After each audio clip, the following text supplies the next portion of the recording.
Couples, Thruples, Three Men and a Baby. This is Robert Manni, host of Guys TV, and this week my special guest is Ian Jenkins. He's written a book about a gay throuple's journey to parenthood. I've also got Michelle Danner, legendary Hollywood acting coach and director, all on the show here on Guys TV. You can also catch me on Guys Radio on KCAA here in Southern California and my worldwide podcast every Thursday. Thanks for your support. Here we are with the interview portion of our Guys Radio show, and I've got a very special guest, Michelle Danner. Let me tell you a little bit about her. She's multi-talented. She's a performer, a teacher, a storyteller, entrepreneur, a legendary acting coach in Southern California in LA at the Edgemar Center for the Arts and the LA Acting Conservatory.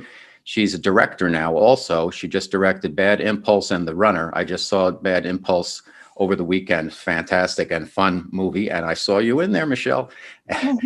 And also she's had some really world-renowned acting students over the years. Christian Slater, Salma Hayek, Gerard Butler, Seth MacFarlane, Penelope Cruz, Chris Rock, Gabriel Union, and Zoe Deschanel. So Michelle Danner, welcome to Guys Radio. Hi, how are you? Thank you for having me. Well, my pleasure. And I love your work. I love what you're doing, and you're doing so much. So I think for the benefit of for those folks who may not know you too well, tell us a little bit about how your career came about, and then how you started teaching in LA, and then how you kind of evolved from a teacher to a performer to an actor to a director, so on and so on. Yeah, that's right. There was a trajectory, one, led to the other. It was like a stepping stone. Well, I was born the daughter of, two artists. My mom was a singer and a painter, and my father a producer. As a matter of fact, he was asked by the William Morris Agency in the 60s to open their very first offices off the Champs-Élysées. So we moved to Paris. So I had a wonderful whirlwind of a childhood in Paris and Europe, traveling all over Europe and hiding underneath my dad's desk at the William Morris and watching all these, incredible icons come and meet with him and come to dinner. Sammy Davis and, the list is so long, Maurice Chevalier, Edith Piaf.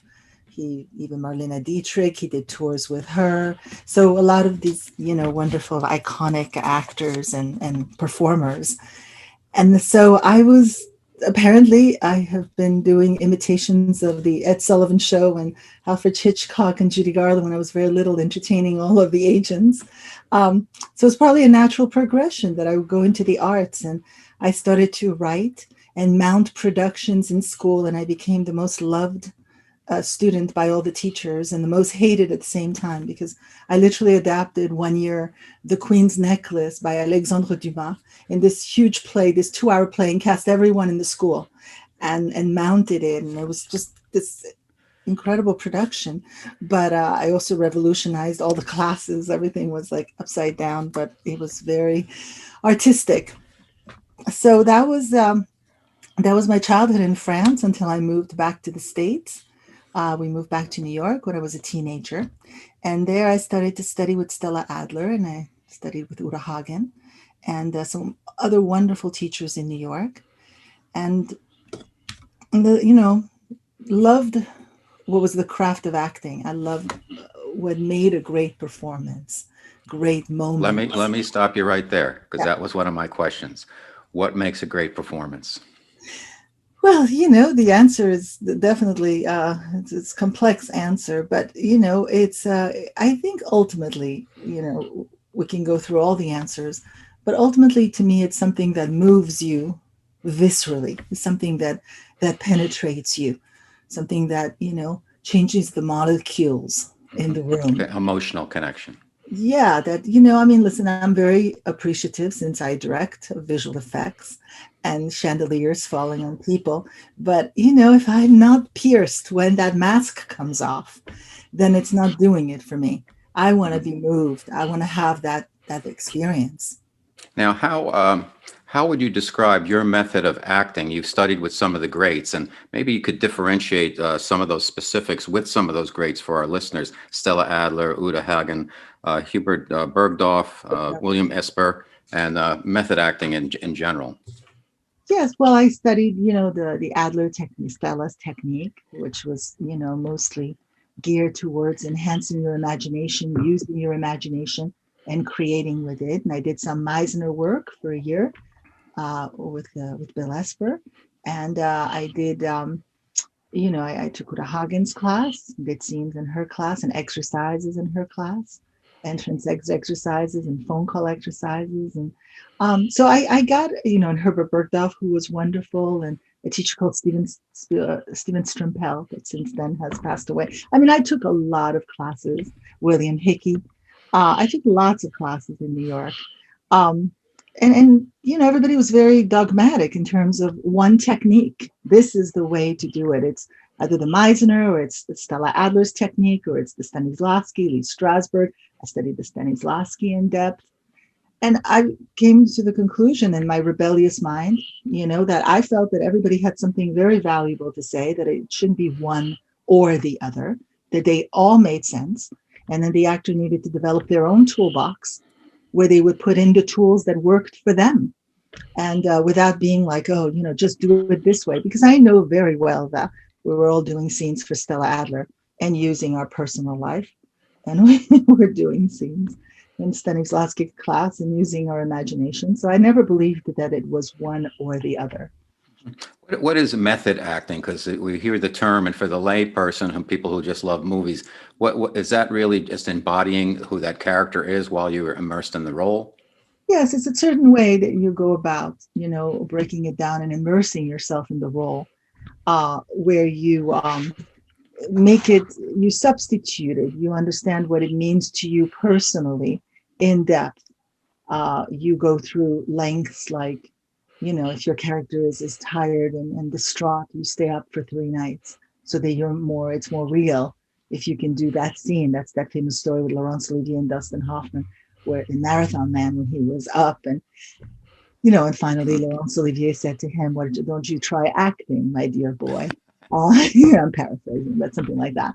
But yeah, that you immerse yourself in depth by using parallels from your personal life. You use yourself personally to it.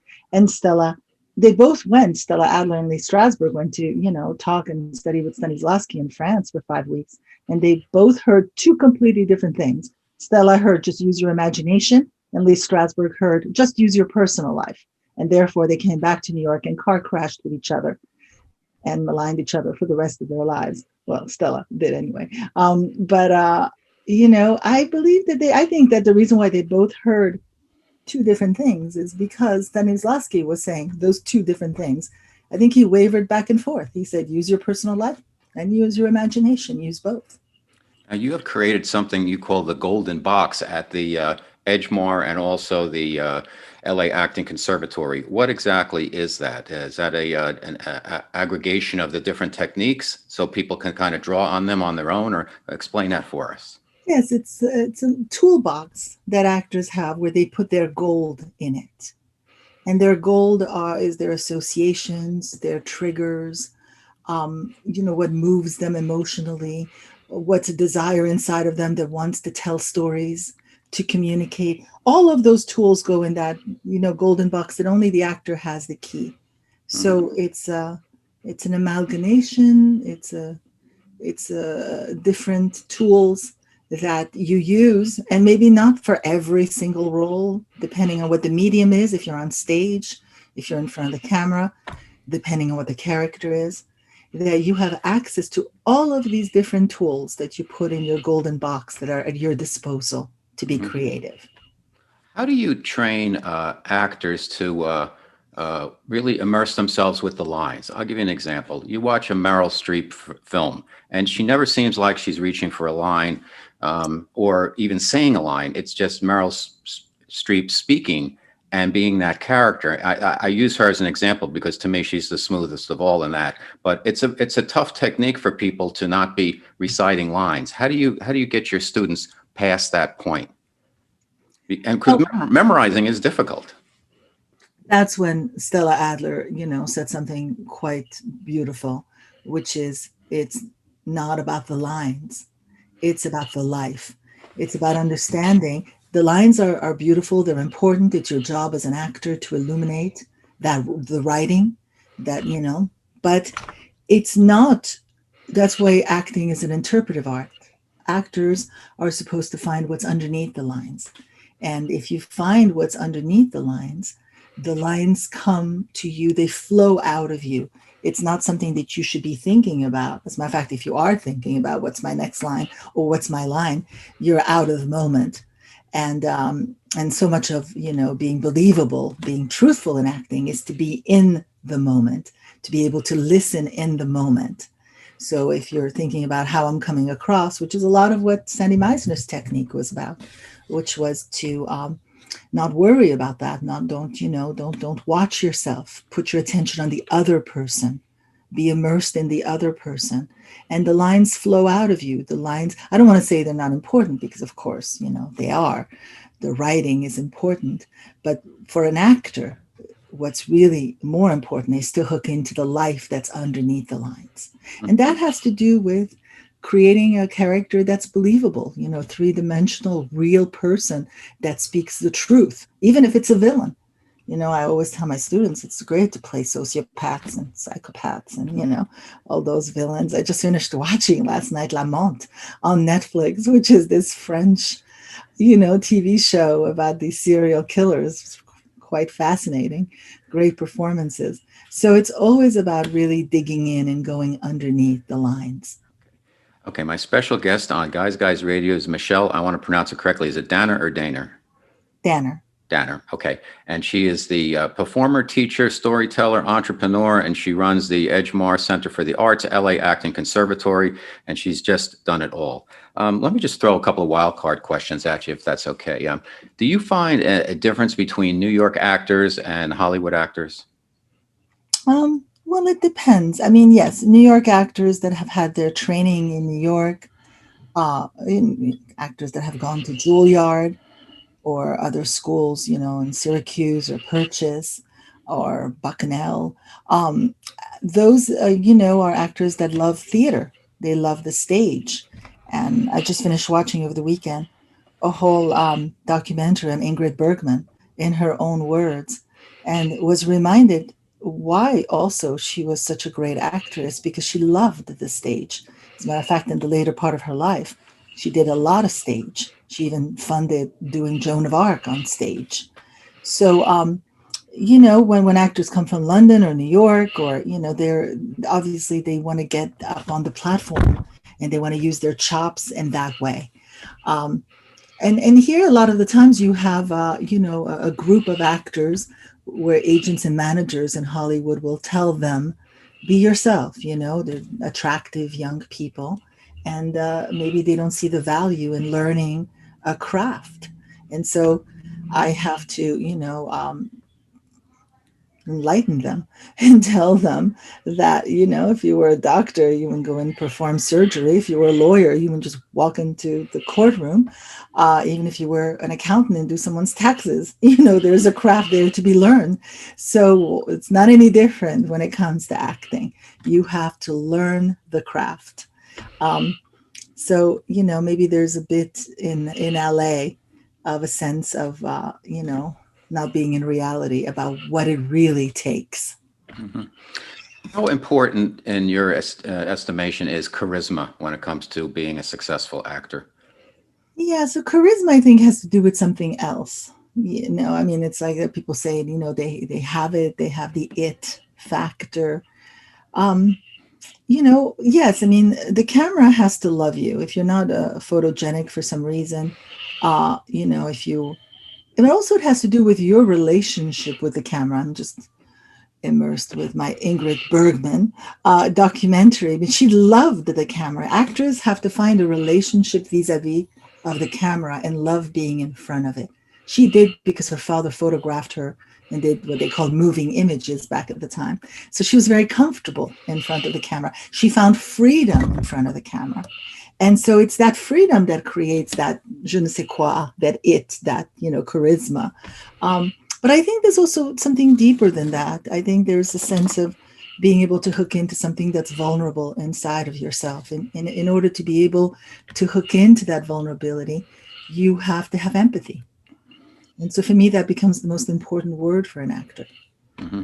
Great point. Do you find that there's a difference between the talents used on for an actor on stage, television, and the big screen? I'll give you examples. Sometimes I find that the tradition is difficult for some of the actors. I was watching, remember when the Entourage movie came out? I loved the show and it had its moment in time. And then the movie came out and I noticed like, wow, some of these, and I've seen it with other shows also, some of the actors really projected onto the big screen and others not as much.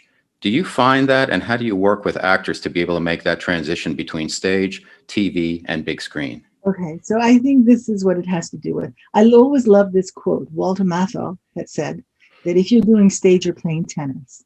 If you're doing movies, you're playing ping pong. And if you're doing television, you're playing marbles. So the work that you do to create the character is the work, but the amount of energy, and you should, be savvy as an actor. If you are, what are you doing? The master shot? Are you on close up? Are you on extreme close up? Are you on over the shoulder? You know what all those shots means, because then you'll understand how much you need to project. But I'll tell you that, when it comes to TV shows and then they become movies, television, has a tendency to make you small. You play it down. And so therefore, when you're making a feature film, and then that's designed to be seen at least at the beginning on a theatrical, on a big screen, a lot of the times it falls flat because actors, are used to, with that particular character, to play it small. So it doesn't, go to the next level. How does a director then, knowing that if that's the case, how does a director work with then a TV actor to pull a bigger performance out of them for the big screen? If that they give them permission to risk it, to take more risks, to be freer. I mean, I think it all leads you to finding freedom in front of the camera. And when the stakes are high, sometimes, it's the opposite of freedom. You shut down or you play it safe. You don't risk it. Okay. How did you make the move from teacher to director? Just the desire of storytelling. There were a lot of stories that I wanted to this day. I have a whole folder of so many stories that I'd like to tell. And when you direct, what I, realized fairly quickly is that if you're an actor, then you're on stage. You have the control. Opening night, it's the director that goes, here, take it. The play is yours. So then the actor, it's an actor's medium to do theater. That's why theater's, it's such a wonderful thing to do. But when it comes to making a movie, that is no longer the actor's medium. That is the director's medium. The director gets the sign, the painting, really. And I wanted to make sure that the vision that I had for the story would, come to life. And the only way to make that happen is that if I directed it.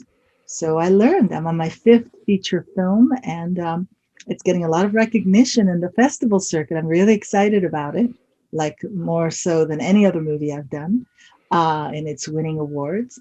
So really, really, there's just some movies that sometimes people really, really respond to. So I'm excited about this one. It'll come out probably in the fall. Okay, let's talk about the last 2 movies. I saw, as I mentioned, Bad Impulse is a psychological thriller. I saw it over the weekend. A lot of fun and creepy in a good way, and great performances and direction. And Michelle, you showed up in there and played a kind of somebody who works at the company that's selling this product, this home security product. Tell us how you came about that story. And I believe you worked with the same screenwriter for the new one, The Runner. Yeah, so the writer, good friend of mine, wonderful writer, Jason Chase Terrell, did some readings of the screenplay at a theater in Santa Monica, which I'm the artistic director, the Edgemar Center for the Arts. And we did a reading of it, and it was really wonderful. And he asked me to direct it. And, I wasn't sure because horror, supernatural was never something that I was... The romantic comedy is my thing, and psychological thrillers. And then I realized, well, whoa, there's a psychological thriller here that is very intense, in addition to horror and supernatural. So then I thought, oh, you know what, I can do this. And I cast a lot of my students in it. which I always do when I make movies. I'm in this unique place where I just know so many actors, such a access to a huge pool of actors. So I'm able to reach out to them. And the script was really good. And it was a psychological thriller and horror movie that really kept you on the edge of your seat. So we shot it the year that they had the LA fires, all those fires.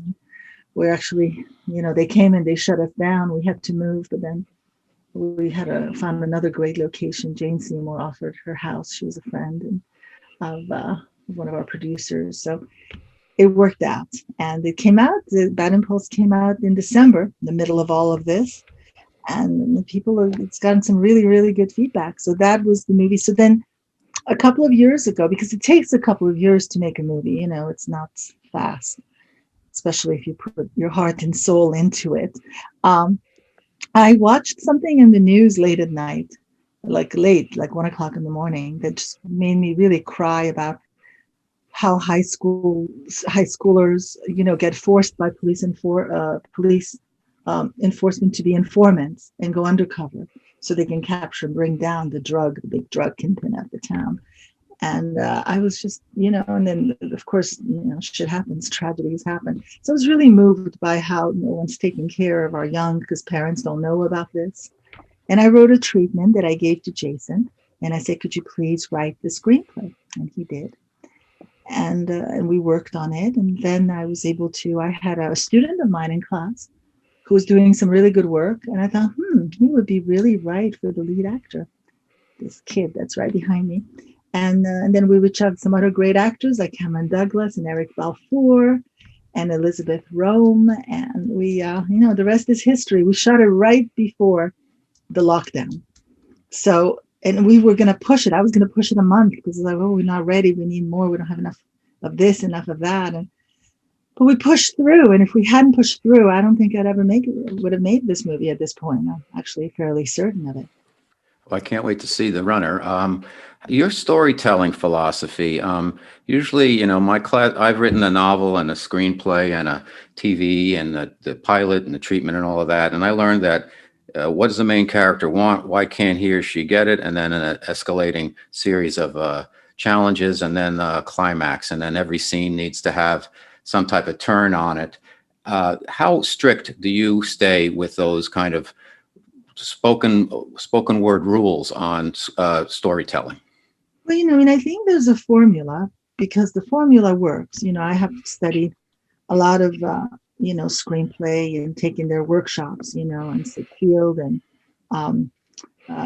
McPhee, what's his name? I've studied a lot of the structure of it. Robert McKee. Exactly. But the structure also is meant to be broken. What I mean by broken, the rules need to be broken, can be broken, should be broken to make it interesting. If everybody's doing it the same way, the same cookie cutter, I think that that's where Christopher Nolan is interesting. I remember when I sat in Robert McKee's class, no flashbacks, no voices. Right. Exactly right. Really? Tell Scorsese that, right? Yeah, but that's not interesting. So you have to break the rules. You have to be willing to break the rules to make it interesting. What do you want your legacy to be, Michelle? Oh, I don't know. I do know actually. That actors should feel like I've helped them. I try to every day. Teaching is very much very strong part of my life, and not because I have to, because I really want to. I have a need to pass down and a responsibility, all this, information, this knowledge that I've acquired throughout the years.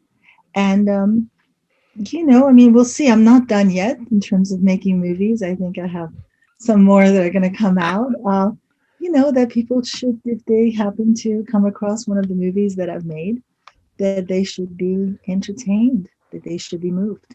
Fantastic. Michelle Danner, our special guest on Guys Radio today. Where can people look out for, first of all, where can they find Bad Impulse? And also, when can they look out for The Runner?